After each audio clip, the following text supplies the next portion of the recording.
ស្វាគមន៍នេះយើងត្រឡប់មកជួយជាមួយនឹងខ្ញុំម្ដងទៀតហើយគឺថ្ងៃនេះខ្ញុំបានចូលមកលេងក្នុងហ្គេមមិញចាហើយគឺខ្ញុំមានដំណឹងអាក្រក់មួយចង់ប្រាប់គ្នាយើងគឺ server ដែលខ្ញុំបានលេងហ្នឹងគឺខ្ញុំច្រឡំណៃលុបមិញចាចោលអញ្ចឹងគឺ server ហ្នឹងក៏លីបាត់ទៅអញ្ចឹងគឺខ្ញុំមានតែមកបង្កើត server ថ្មីលេងហើយ server ថ្មីនេះគឺខ្ញុំបានដាក់ hardcore អញ្ចឹងមានន័យថាជីវិតខ្ញុំមានតែមួយទេបើសិនជាខ្ញុំងាប់គឺឆាឡែមកខ្ញុំគឺអាលីអត់លីងតែម្ដង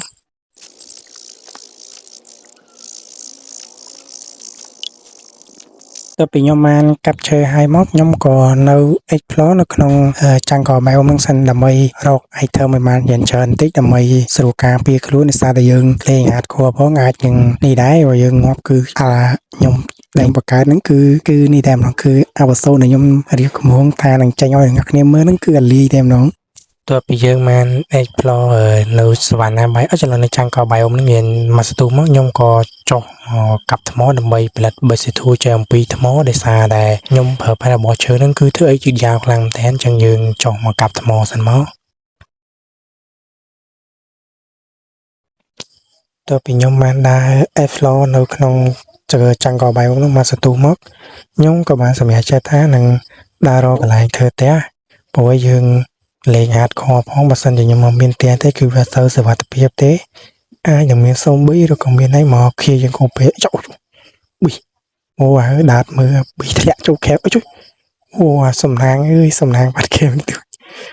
លេង hardcore ផងមកធ្វើចឹងអីជាប់ដល់ខ្ញុំឥឡូវនេះខ្ញុំបានឃើញ iron ដោយសារតែ khel នេះគឺវាភ្លឺដែរអញ្ចឹងវាអត់សូវមាន zombie spawn នេះអញ្ចឹងគឺសុវត្ថិភាពមកដល់ខ្ញុំខ្លាំងមែនទែនអញ្ចឹងគឺខ្ញុំបានចុះមកកាត់ iron ដើម្បីធ្វើជា seal ឬក៏ធ្វើជាអាវក្រដើម្បីការពារខ្លួនខ្លាយលោមិនណៃ zombie វាយយើងងាប់zombie វាមិនសូវប្រហែលទេណាតែ creeper ហ្នឹងហ្មងគឺខ្ទុះមួយគឺងាប់យកតែម្ដងអូខេឥឡូវខ្ញុំបានឃើញជាមួយនឹង villager ហើយអញ្ចឹងគឺសំណាងខ្លាំងមែនទែនដោយសារតែខ្ញុំកំពុងតែអត់មាន AC ផងអញ្ចឹងយើងចូលទៅលុកលុយនៅក្នុងហ្នឹងទៅខាងនោះមានបានដែកឬក៏បាននំប៉័ងបាននេះយកមកទុកធ្វើជាចំណីអាហារយើងអញ្ចឹងព្រោះសារយើងលេង hardcore អញ្ចឹងរឿងចំណីអាហារហ្នឹងមួយគឺធំខ្លាំងមែនតើមកអញ្ចឹងទេគឺយើងនឹងនេះតែម្ដងគឺតែแล้วឥឡូវយើងឃើញគប់ស្រូវហើយយើងកាប់យកមកអៃរ៉ុនកលឹមអញ្ចឹងតិចទៀតយើងនឹងចាត់ការអៃរ៉ុនកលឹមហ្នឹងដើម្បីយកអៃរ៉ុនទុកជាប្រើប្រាស់អញ្ចឹងណាព្រោះអាចយើងញ៉ើចូលមកគឺគ្មានអីទេឥឡូវយើងទៅចាត់ការអាប៉ែហ្នឹងមួយដើម្បីយកអៃរ៉ុនឥឡូវយើងវាយវាមកដល់វាដេញយើងមកហើយយើងរត់ទៅឆ្ងាយសិនហើយយើងយកប្លុកបាត់ដល់មកមានតែប្លុកជាមលើយើងដាក់សិនរកកន្លែងណាវាខ្ពស់តិចកុំឲ្យវាយយើងដល់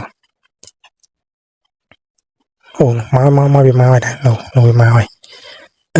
ខ្ញុំដឹងមិនម៉ាដឹងប៉ុណ្្នឹងវាវាយចំអត់ចាំមើល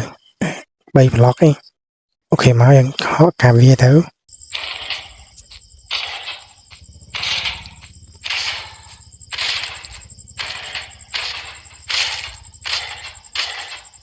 ឥឡូវគឺ iron កលឹមគឺបានងប់នៅក្រោមកំណាប់ដៃយើងហើយអញ្ចឹងយើងទៅមើលទៅ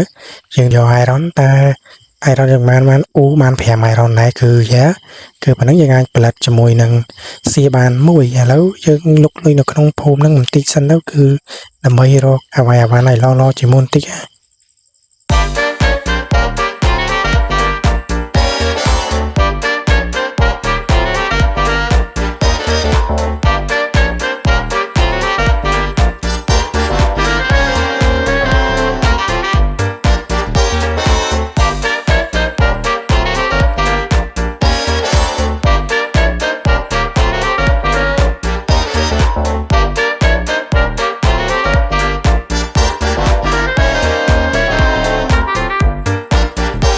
តើពីខ្ញុំបានលុកលុយនៅក្នុងភូមិបានមួយសតូក្រោយមកខ្ញុំក៏បានរកកន្លែងធ្វើផ្ទះបានហើយគ្នាគឺនៅគឺកោះមួយតែម្ដងគឺខ្ញុំពេញចិត្តខ្លាំងមែនទែនដោយសារតែខ្ញុំចូលចិត្តលេង horror មួយគឺ mod ចូលចិត្តបែបកោះអញ្ចឹងគឺខ្ញុំស្រឡាញ់ mod បែបកោះខ្លាំងមែនទែនតែឥឡូវនេះគឺខ្ញុំរកបានឃើញកោះមួយហើយវាស្អាតខ្លាំងមែនទែនអញ្ចឹងខ្ញុំនឹងយកកន្លែងនេះធ្វើជាផ្ទះរបស់ខ្ញុំ